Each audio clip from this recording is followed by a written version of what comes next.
around me and I just adjusted it. So now we're going to go ahead and go into the third segment where we talk about the NBA and its possible expansion towards other teams outside of the United States, because Adam Silver, he talked a little bit about that in before game one. He told reporters this, like, before game one against between the Celtics and the Mavericks. He said, at some point, we like to look outside of the United States in addition to Canada. So it does seem like they're trying to look to see what other teams could expand and where they could go. I mean, one of the more popular places that a lot of people want to see a basketball team in is Las Vegas or Seattle. Like, they've been mentioned as the next cities in line to have an NBA franchise. I'm not entirely sure about Las Vegas having a franchise, but Seattle, on the other hand, is a completely different story, because Seattle, they had a franchise before, the Seattle Supersonics, and before they moved to Oklahoma and became the Thunder. And but with Las Vegas, I genuinely do not think that's a good idea to have a team in Las Vegas. The atmosphere around there, combined with drafting rookies, and then they get shipped off to this well, not really shipped off, but then they go over to this lavish, luxurious city that's full of people, because I can't say those kinds of things on there, but what happens in Vegas stays in Vegas. That's a saying for a reason.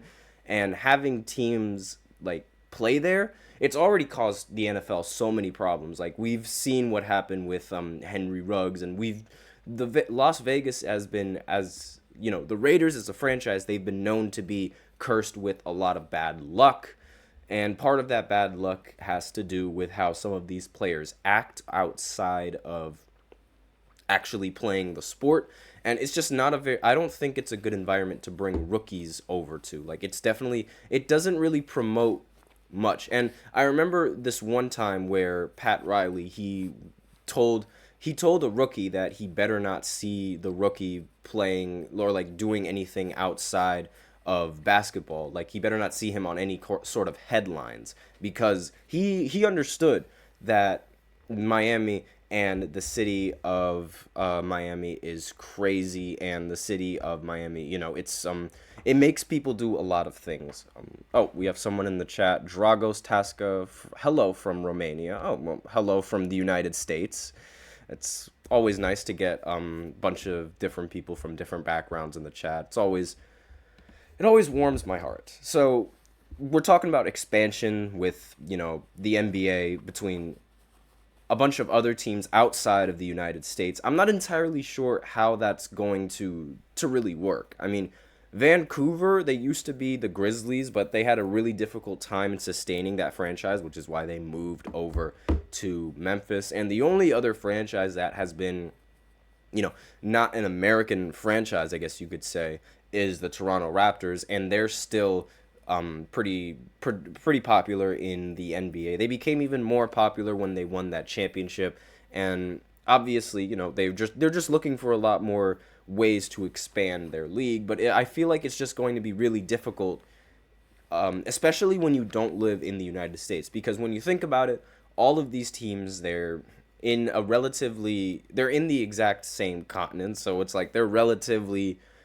on the same time, if that makes sense. Now, what I'm trying to allude to here is like the scheduling problems that the NBA is going to have to face if they plan on expanding this league outside of the United States. If they wanted to go somewhere in Europe, like maybe in Germany, maybe have a team in France, maybe have a team in Italy, maybe somewhere like that, have a team somewhere out on the other side of the world, it's going to be very difficult for the scheduling, because, a lot of these players, they would have to travel for long hours on a plane just to go back and forth from home to away. Not to mention, like, think of how that would implicate in the playoffs. Like, imagine you have a European team and then you have a United States team matching up against each other in whether it be the first round of the playoffs or the finals.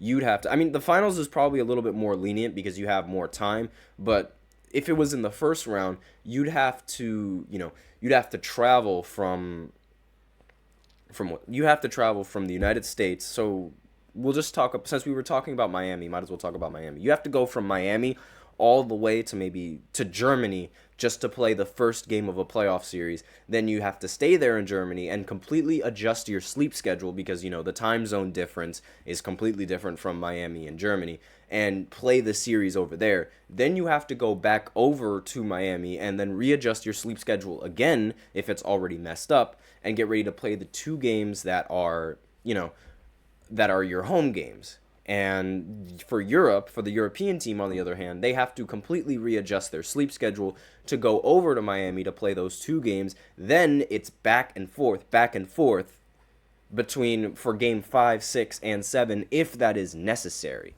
And it's like having these, not to mention having these games, if they are held back to back, it's not really going to be, it's not something that can be sustainable, like for these NBA players. Like, they have to come up with a very robust and a very calculated schedule if they want this to work. And we have more in the chat from Tasca. Again, you're right, but the league can make the calendar without back-to-back games. That is true.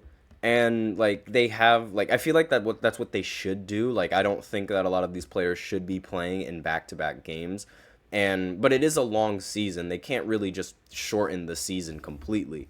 And even if they were to like remove back-to-back games, it takes more than just like, a few days to completely adjust your sleeping schedule and things of that nature.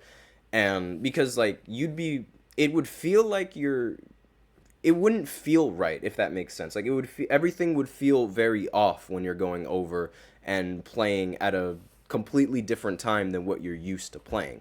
And Dragos in the chat, he says they can make to play at 3 to 4 days. I mean, that is true, but then what, you're gonna have those teams like 3 to 4 days of doing nothing. Like, it's very complicated. Like, I can't come up with the schedule. I'm sure that a lot of the NBA, the people that work in the NBA, are also having as much of a difficult time with the schedule as it is. I'm not entirely sure if, yeah, I don't think it is possible either, Dragos. Like, I genuinely do not think it would be possible for the league to expand, like, the way that it wants to, especially with all of these other European leagues that are already generating the profit that they have, and how a lot of basketball players over there, they already play in those club teams and in those club leagues.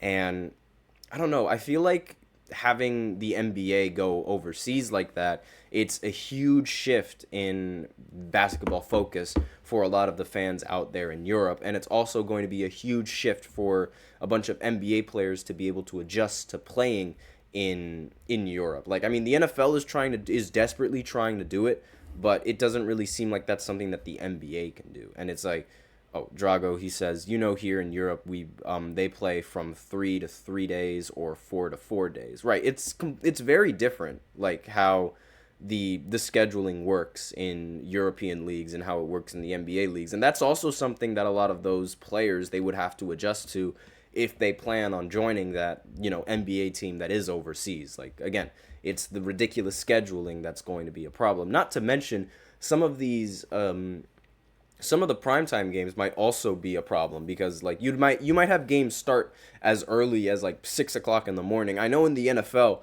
when there are games in London, those games start at like 9:30 in the morning, and like having a basketball game start that early, it seems a little bit off. And it's like, how would you adjust the time? Would you adjust the time for like the American standards and like the American audience? Because the American audience is going to draw a lot more viewership with NBA basketball than the European perspective, even though like the demographic is rather split.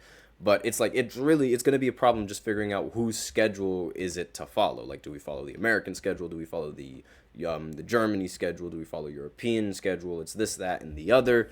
And it's so complicated. It's like, I feel like the NBA is asking for a little bit too much, trying to expand to all those other places that are on completely different sides of the globe.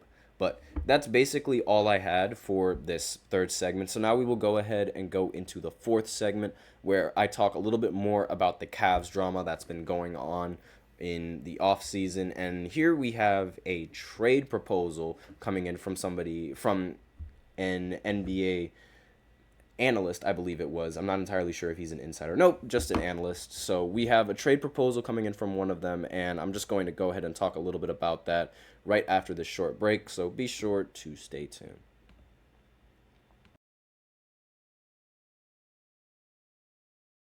For the best and latest podcasts available anywhere, go to the podcast app on your cell phone and type in GSMC to access free content-rich podcasts on health and wellness, book reviews, sports, entertainment, relationships, social media, movies, technology, finance, and even weird news. Subscribe and download the GSMC Podcast Network's family of shows, available everywhere podcasts are found.